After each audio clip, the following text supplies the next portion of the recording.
Hey guys, sorry about the handheld. Yeah, I ought to quit apologizing for something that's by design. I got fired up at eHam, Cushcraft, blah blah blah, and then underneath blah blah, quick route to the top band. Oh really? Is that the quick route to the top band? Yeah, hang on, man. I'd like to beg to differ. Let me show you my quick route to the top band. Hang on. So bear with me, if you will. I'm going to find a pointer. And here I have disconnected my unon, okay? That is the feed line. And BNC connector that normally I'd clip onto there. Well, I disconnected that. And you might notice that that is the remains of my last unon, right? The one that I dissected the other day, yesterday. So what I'm doing here, you can see the green wire, that's the ground.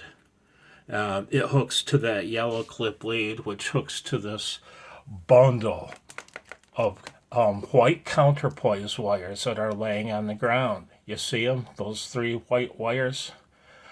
I could take you out and show you. I have before. It's snowing like crazy out today. And kind of rather not go outside, but hang on. So what we have here, that white wire right there with the alligator clip, that's my 80 meter end fed, okay? I've got it clipped to that loop, which is just a little extension wire, and it comes down and clips to there, okay? That loop is, I use it to drag the resonant frequency of my 80 meter end fed down into the CW portion of the band.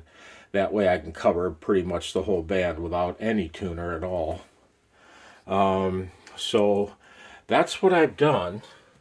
I've connected the 80 meter end fed to that feed point. It's being used as a quarter wave radiator.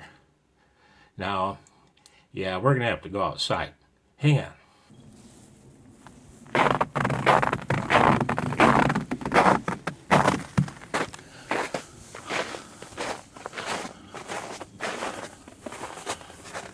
So that's the 80 meter wire, okay? It goes up to there. That's the only insulator I've used. Okay? Wire goes up. Hang on. Let's go on a tour. I don't know if you can see it, but yeah, it goes, it loops.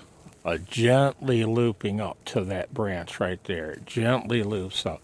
So what kind of quarter wave radiator is that? And then from there, it drops straight down about 15 feet, 20 feet. That's the shape of it. So what kind of 160 meter radiator is that? Well, it's an inverted L, tipped over on its side, basically. And hang on.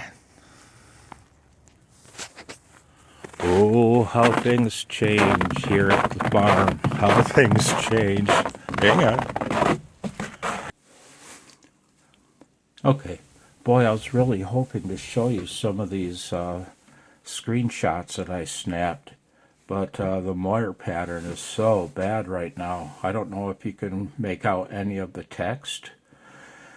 But this was done at 7:30 this morning. And you'll see the gray line in a couple of the next shots, okay? So it was just about to get light here. And I'm going to try to zoom this horrible camera in. And maybe you can see WH7T, Whiskey Hotel 7 Tango, 13 dB. Really? 13 dB using that quick and dirty 160 meter inverted L tipped over, working against three counterpoise laying on the surface of the ground. I forgot to show you the counterpoise wires out there, but nevertheless. So look at those signal reports, man. Sorry about the Moore pattern. Look at the next picture. Look at this. That's the Whiskey Hotel 7 Tango. Look at that, man. You know, and before you start busting my chops, that's a long way, man, for 160 meters. 160 meters? And that's a better look at the local coverage. That's real typical. I can do that on any night. Even better. I can do far better than that. Like I said, it was getting toward morning. And there's the gray line, okay? I'm here, obviously, and the East Coast is just starting to see sun. I can, to the west is nighttime. I'm in gray line. So is it surprising that I was able to be heard by Whiskey Hotel 7 Tango? Yeah, it's surprising to me, all right. I mean, real, I'll take it. For a 160 meter compromise antenna? Yeah, that works. And that was the last shot. So, that is my solution. Come on, close. That is my solution for my quick route to the top band. I hope you, if anything, what was my goal in making this video?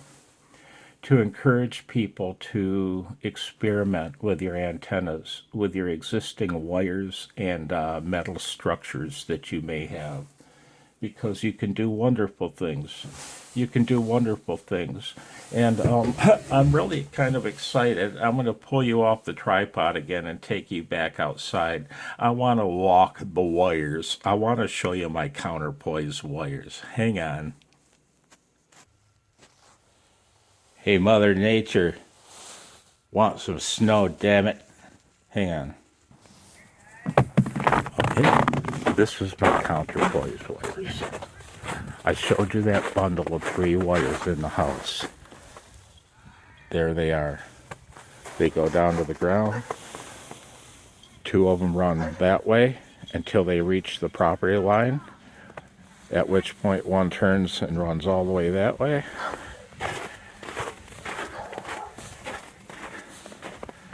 And 1 goes down all the way that way, okay? So, do east-west. This part, where the 2 are laying together, and they're all laying on the surface of the ground. That part's north-south. So that's 2 of the wires. The other one comes up around the corner, just laying on the surface of the ground.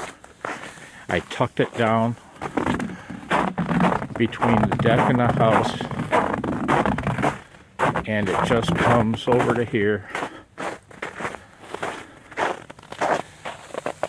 and ends right there. So those are my 3 counterpoise wires, used in conjunction with my drooping 80 meter Wonder Wire end fed. That's my solution for top band. I hope this was of some value. Hey, Mother Nature could use a little sunshine, man. I want to start my new garden.